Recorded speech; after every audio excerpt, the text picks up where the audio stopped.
If you're trying to get $50,000 to $150,000, stop applying for American Express business credit cards right now, especially if you're a beginner. You are making five crucial mistakes that trigger an automatic denial or very low limit.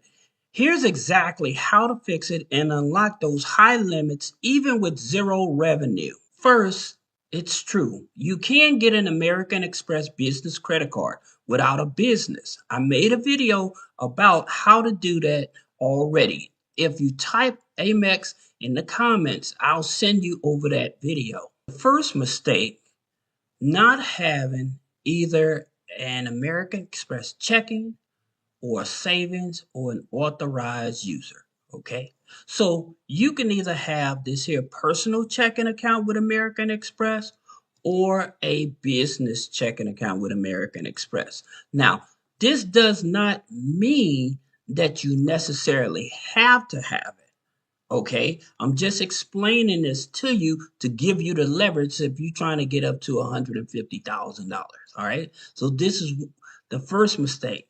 Adding to that is either having a savings account. Having a savings account also will help you build that relationship. And one other hidden factor is an authorized user. Somebody adding you on that already has a history with American Express, adding you on as an authorized user.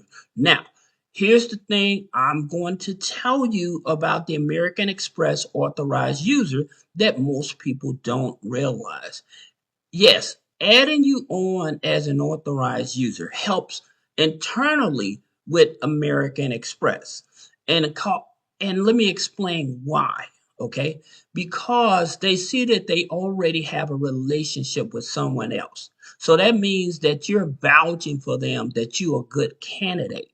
Okay? So that's the reason why it's so important. Now, I always tell you that all authorized users are not good authorized users. Now, the American Express authorized user itself is good when going after American Express. Now, just keep in mind that the history from American Express does not transfer over. So if you add somebody on as an authorized user because you have 10 years of history, that 10 years of history will not transfer over to them.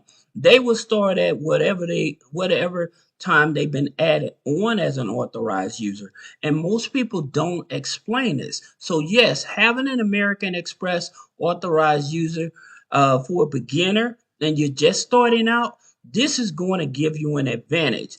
Just understanding that the history of it may not transfer over. Okay. Mistake number two, choosing the wrong credit card. That's right, choosing the wrong American Express credit card. This is so important that a lot of people get it wrong, but I'm going to help you get it right. Now, most people as beginners, when they're trying to apply for American Express card, they're going to try to go for this here American Express Business Platinum, the Gold, or they may try to choose the Blue Cash. Now, the reason they'll try to choose the Blue Cash is because it's 0% on balance transfers for 12 months.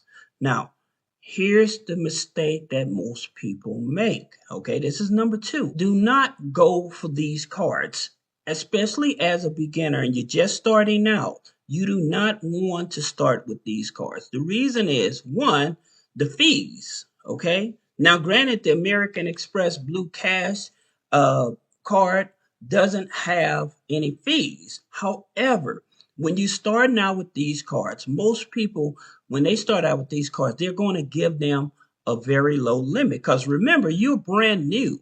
Okay. And because you're brand new, they become very conservative in terms of the amount of money they're willing to give you. So that's the reason why you do not want to start out with these cards. I'm going to show you the best cards for American Express business you want to start out with. The best American Express cards you want to start out with is these cards, the Delta Sky Miles, the Marriott Business, Bonvoy Business, and the Hilton Honors. The reason why These are your low tier cards. These are co-branded cards. And so since they are co-branded cards, they're going to be your easiest to get approved for it. Okay. So the reason is that one, yes, they do charge an annual fee, right? However, again, because they are the co-branded cards, these cards here are the ones you want to target. All right. So these are going to be your first cards you want to go for as a beginner. The third mistake a lot of people make as beginners starting with American Express, they may apply with too many hard inquiries, okay? And so I usually tell people if you already have 6 inquiries, okay, within 12 months, you're in the danger zone. But if you have 8, you more likely are going to get an automatic denial. Now, here's a hack to that. If they automatically deny you, then what you have to do, you have to call the recon line. And so by you calling the recon line, what they would do, they will open up an account for you. However, it may be a smaller amount, but they will open up an account for you. Okay, so I would just want you all to keep that in mind. If you did automatically denial, call the recon line. Now, the fourth mistake, many people apply for more than they should. So let me explain to you. Whenever you get approved for one of these American Express cards, okay, whatever that limit is, and let's just say after 90 days, you want to get a higher limit because you started proving yourself that you can handle a higher limit, do not go over 3 times that limit, okay? So if they gave you $5,000, then you want to multiply that times 3, and that'll give you $15,000. You do not want to go, oh, give me $30,000 or $40,000. Okay, so you don't want to do that. All right, just so that you won't get denied, make sure you're only doing 3 times that amount. All right, now here's another thing I want to bring to your attention as well with American Express. All right. So what happens? All right. Not only can you apply for uh, multiple cards, and I always tell you that you want to apply for at least 2 to 3 cards at a time. Now, let me explain to you what American Express does so you understand this. When you apply for an American Express card, let's just say you apply for 4 American Express cards at the same time. However, you already a savings account or a checking account or a CD, right? With them. Well, guess what? They count that as a revolving account. So with American Express, you're allowed to have 5 revolving credit cards. Okay. And so your revolving cards are different than your charge cards. However, you can turn your charge card into a revolving card, but your regular revolving cards, okay, you can only have 5 of them. All right.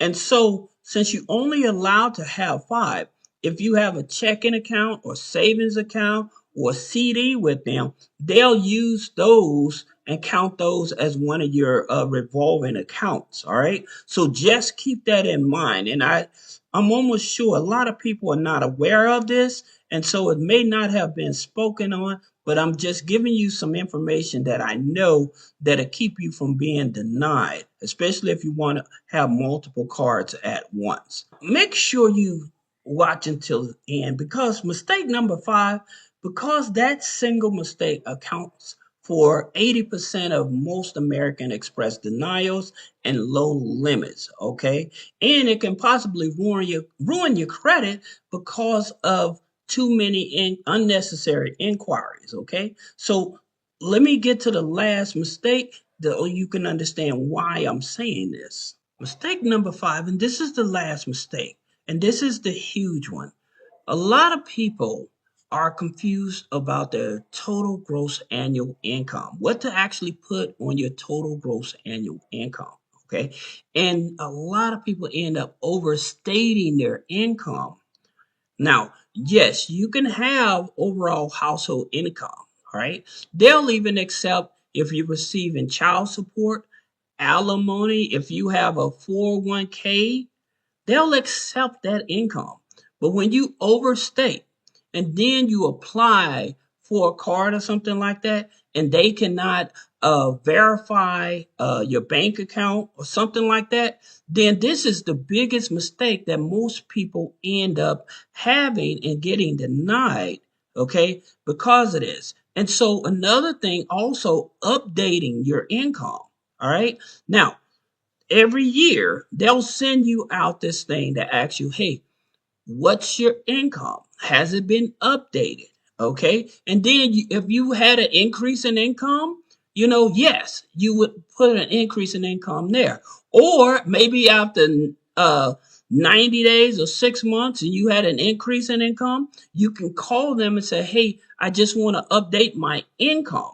But if you know that, okay, I don't have a mortgage, I don't have my rent on my credit file, all right, and you don't even have a car loan on your credit file, and you say, well, I make $125,000 a year, all right, your credit report would not support that, right? And this is why a lot of people end up getting either a low limit or denied because the numbers does not make sense, okay?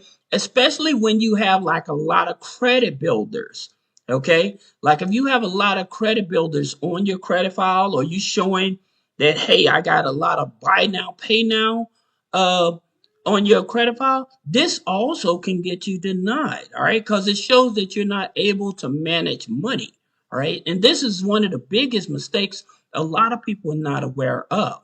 So I hope this video helps you. If you have any questions about business credit funding, personal credit funding, removing negative items off the credit, click the link in the description. Schedule a one-on-one consultation. Thank you.